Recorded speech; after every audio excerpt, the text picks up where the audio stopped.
Hello there, everybody, and welcome back to the From a Certain Point of View podcast. I'm Josh. It has been a minute. It has been a very busy busy summer for me. And going into the school season, I'm back to coaching and being a school counselor and being a dad. And my daughter started kindergarten, and you know all these things. So, but I did want to talk about my experience, and I can't speak for Adam, but my and Adam's experience with the Lord of the Rings, the Rings of Power. We were fortunate enough to go and see that on Wednesday, the first two episodes. At our Cinemark theater, because we are movie club members. So if you're a movie club member, you got a chance to get a free ticket with two free tickets actually, with a $10 concession voucher on each of those tickets. So that was really cool. We got to check that out. We got to check out these first two episodes of the Rings of Power. Just a little background information. Adam is a huge J.R.R. Tolkien fan. He's read a lot of this material. I am not an avid reader. Um, I'm more, a fan of the movies, and I've tried to read the books and everything. Um, but they're very, very dense, and there's a lot to them and everything. But the Lord of the Rings trilogy is probably one of my favorite trilogies of all time. It's right up there with Star Wars for me. So I was excited to see that this series was coming to Amazon, and that it would focus on the rings being created, and the Second Age, which ends with the last alliance, of men and elves fighting against Sauron, and this is where this is headed. It's called the Rings of Power, so I'm sure we're going to see the Rings of Power, you know, being created, and then ultimately leading to that final battle at the end of the Second Age that we see in the prologue of the Lord of the Rings trilogy. So again, we got to go to Cinemark. It was a great experience. To my knowledge, I've never watched a TV show in a movie theater before, so this was a first for me. But it didn't feel like a TV show. It was very epic. I just want to give my initial thoughts after, while I was watching and right out of the theater. I thought it was very epic. I thought the visuals were extremely impressive.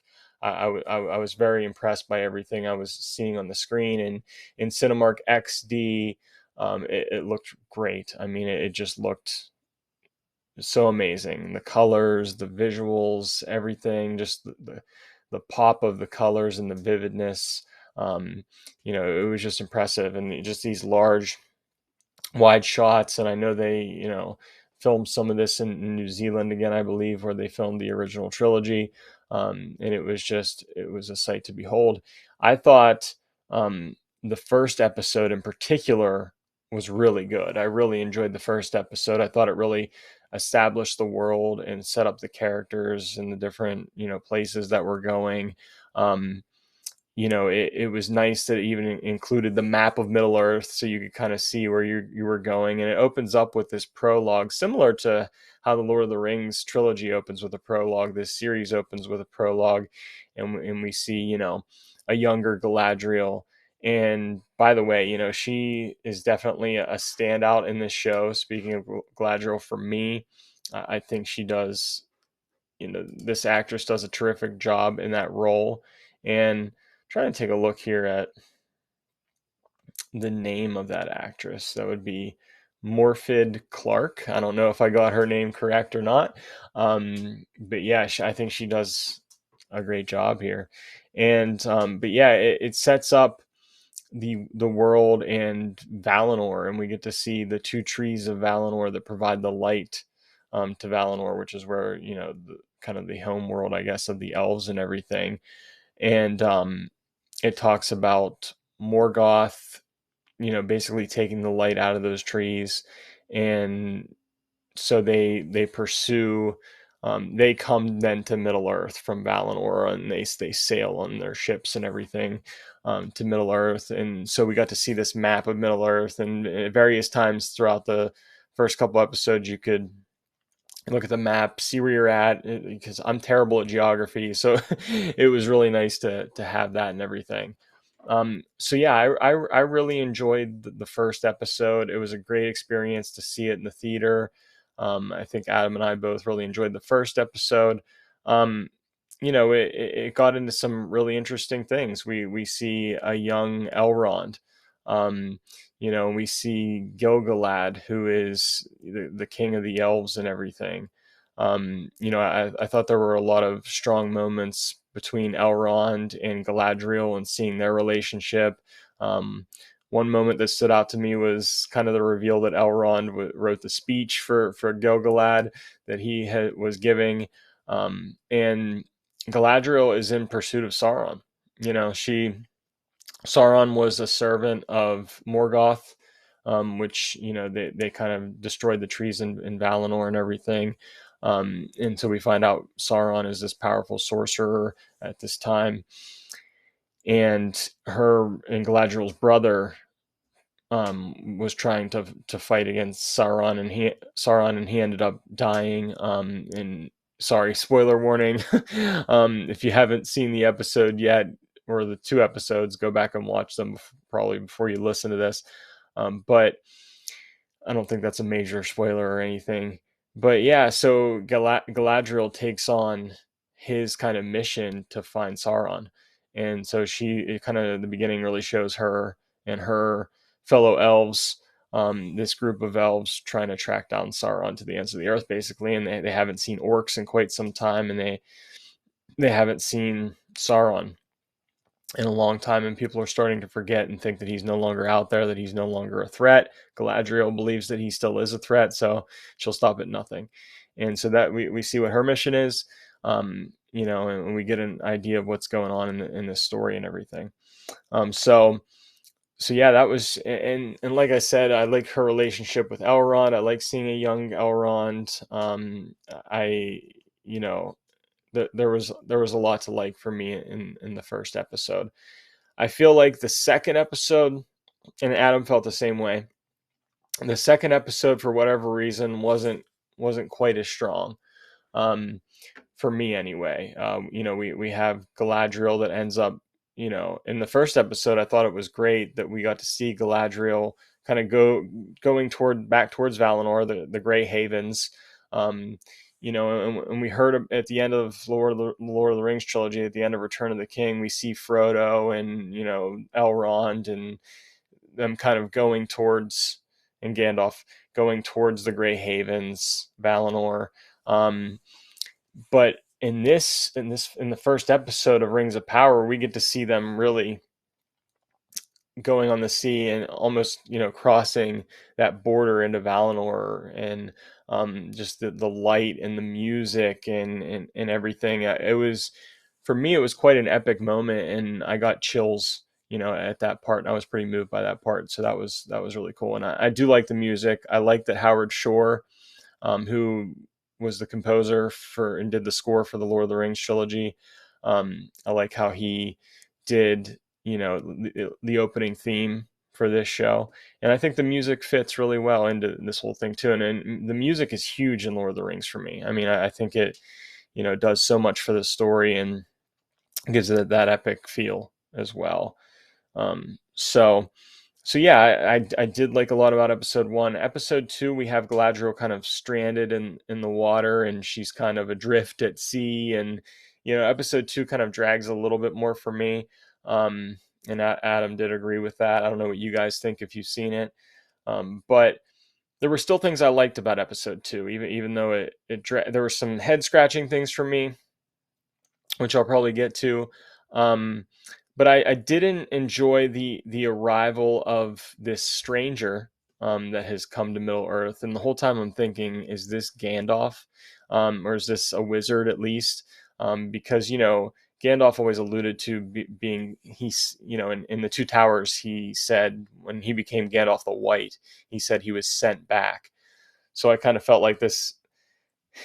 He kind of came in like a meteor in the first episode at the end, and I felt like maybe he was sent to Middle Earth because this darkness is rising again, and Sauron is returning.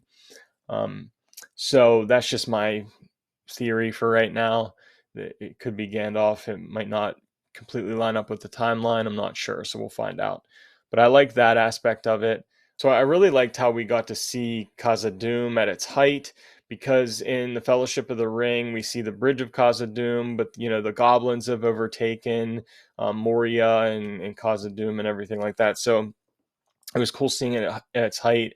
I really liked Prince Doran the fourth in this episode. I thought I really latched onto that character, and I love the relationship between Elrond and Durin. And there's this whole like thing between them where Prince Durin is really upset that Elrond like missed his wedding and missed the birth of several children and everything. And it seems like it's this joke and everything, this joke that's happening, but he's really serious, and he brings up the point that elves, like 30 or whatever years for them is just a blink of an eye, but for a dwarf, he feels like his friend Elrond really missed a big part of his life, and he's angry about it, and they have this, because Elrond, is trying to find him because they need help in what I think is to create the rings of power, but they need these they need help with it. So Elrond is going to Durin for that help, and in order for Elrond to be allowed to be in there or to stay in there and get counsel from Durin, he has to win this competition. At first, I thought it was going to be a drinking competition like Legolas and Gimli had in the extended edition of Return of the King, but it turns out they have to like break rocks with axes, and whoever gets tired first loses. But it's this whole thing. I thought it was a great scene. I love their interactions. One of the head scratching things for me in this second episode, and I just want to say right now, genuinely, I have nothing at all against interracial couples whatsoever. I am I am not racist. I have nothing against it. I have love truly for all people of all races. But for me, it just didn't make sense logically and story wise, for Doran to have a black wife, basically, because the whole line of Durin, they're all white, so it just didn't make sense to me. I don't have a problem with it, other than it just not making sense story wise and with canon and everything. On the other hand, I really enjoyed a character that was introduced, named, I think it's Arondir, and I think this is a new character, and I really liked his relationship with a female character in this episode, and I'm not sure what her name is, um, but I think he's a really cool character. He's an elf. He's like a soldier. He's watching over this town of men and women, um, and I really like that dynamic in their relationship. It's kind of like this forbidden relationship, and you know like I said, I think it's totally cool if you're going to create new characters and have different things like that. But it's just, I guess I just was kind of, it was just a head scratching moment for me. So I hope nobody takes that the wrong way or anything. It's just how I honestly felt about it. Um, but I do love that new character Arondir and his relationship with that female character. Um, so yeah, I mean, there were things I liked about the second episode, but I didn't like it as much as the first episode. I thought the first episode was a great pilot episode. I thought it was visually stunning. The music was great. Um, I was intrigued in the story. I was intrigued in the mythology. It was great to be back in Middle Earth. Second one wasn't quite as good for me, but I still did enjoy it. But I'm here for it. I'm excited to see what comes next. I'm excited to be back in Middle Earth, and I hope they can deliver. And I hope they just concentrate on making a great story, and that it fits into the Tolkien world and it stays true to his works. And I'll be happy. So far I'm enjoying it. I'm a little bit skeptical about a couple things, but I'm enjoying it so far. So what did you guys think? Did any of you get a chance to see it in Cinemark?